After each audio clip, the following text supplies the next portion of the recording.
Hello everyone, welcome back to the video for part 2 of this barrel painting session. I don't know if you can hear, there's like a mechanical whir in the background. That's one of my 3D printers currently running. I thought it might give a bit of a nice background noise and maybe drown out some of the more irritating noises you might hear from outside the window, seeing as we are in the city centre. So let me know your opinions on this noise. When we left off, we just painted our barrels in various colours and we're letting them dry. And now, what we're going to do is make them look a little bit realistic. The only other thing that I did after the camera was turned off was completely cover all the barrels in Norn oil, which is like a black wash, and it seeps into the recesses and just gives the model a bit more depth and a bit more age.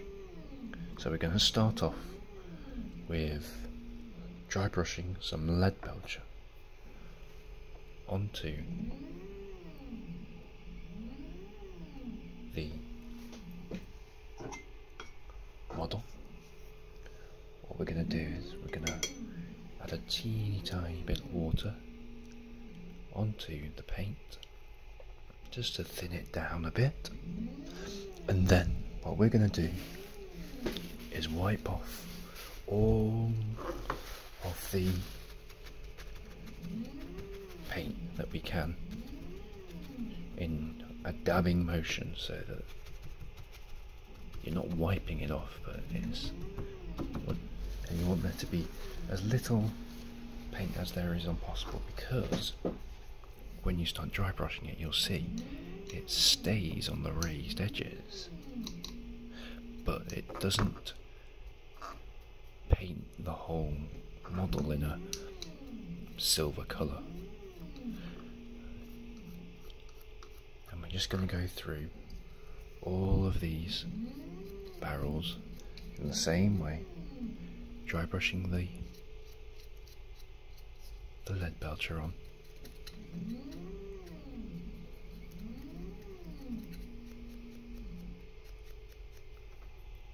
And once you run out of paint, you repeat the process.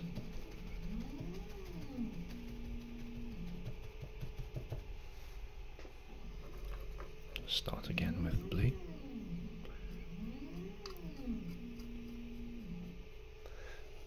Just moving it around the barrel in downward strokes. You want it to follow the raised edges. If you were to swipe across, all you'll be doing is highlighting the inside and not necessarily the tops or the ridges. So try and follow what you feel would be the best direction for your terrain piece. Now, as you can see, it's not just the barrel edges that we're highlighting, but also the ridges that are created through the 3D printing. As you can see on the red one, it's actually quite prevalent. This isn't too much of an issue for me, really. I feel that it adds to the textured quality. But if you wanted smoother pieces, I suppose you could print them on a higher quality, which would decrease the layer length of the print and give those lines a little bit more, I don't know what you'd call it, but you know what I mean, the word that you know that I mean. I've been forgetting to say my little catchphrase, which I was hoping I would do at the start, like a lot of ASM artists do. And I've been forgetting to say it these past couple of videos. So I shall say it now. Are you sitting comfortably? Good. Then we'll begin.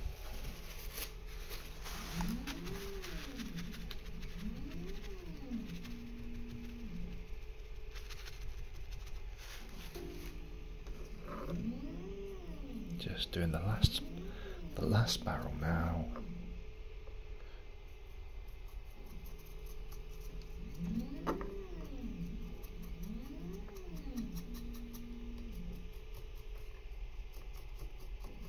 The beauty of this dry brushing is that once the paint is applied to the piece that you're trying to paint, it is effectively already dry. So you can apply the next layer of whatever you want it to be without much issue of the paint spreading. So now that we've done that, we'll wash our brush. There isn't much paint on it, but you still need to wash it. Wipe off the excess. The next thing we're going to do is use a slightly lighter shade of silver. This is Stormhost, and we're just going to get the very raised edges with a small fine brush and just run over the very most raised edges with a pointed brush. We don't need to wipe it off on a towel this time, but what we're going to do is just go over the most raised edges, the bits that catch the light, with this slightly lighter colour.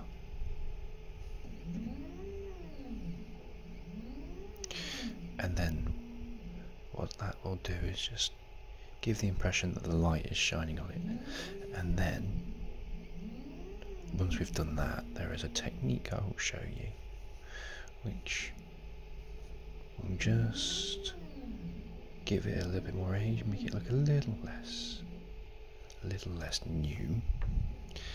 I'll probably go this direction here and this direction here. Maybe a little bit over the top of the barrel club, a little bit there, and maybe a small amount here. Just be quite careful not to get it onto the actual coloured part. And the same again here. If we're going from this edge, we're probably going to do this bit here, this bit here, coming round these raised bits here,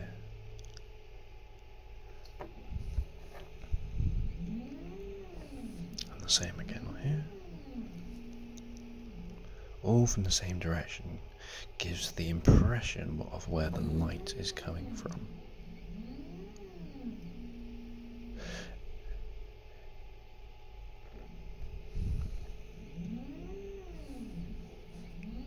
Again here, just ever so slightly, painting the edges.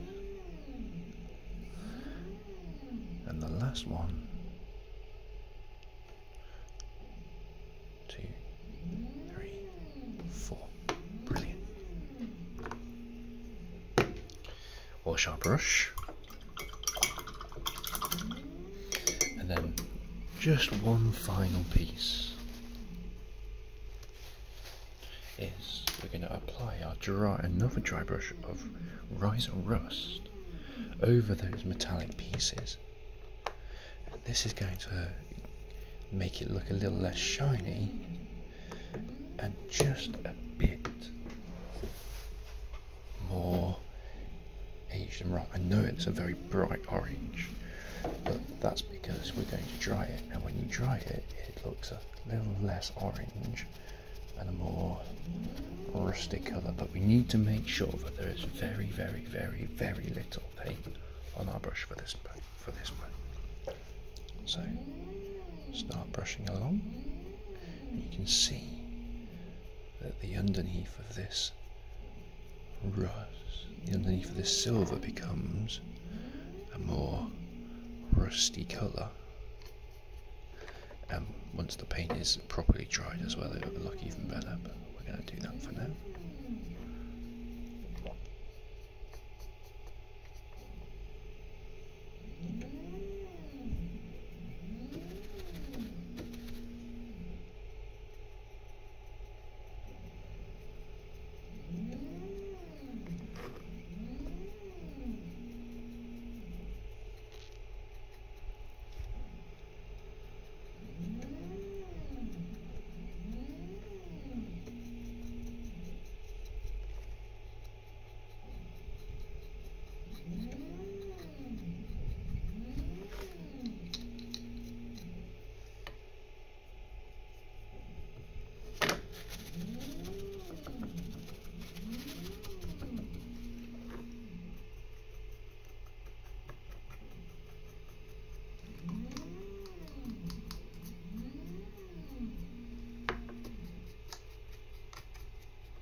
have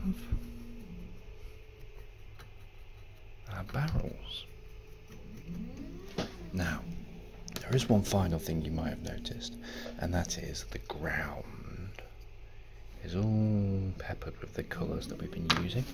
So, all I do with the ground is paint it in a grey colour and then dry brush over the top with a lighter colour.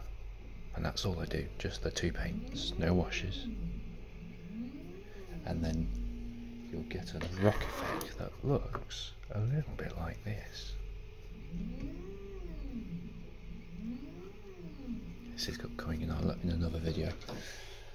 And also maybe possibly like this as well. Slightly lighter colour. So, thank you very much for watching. Hopefully I will see you again soon.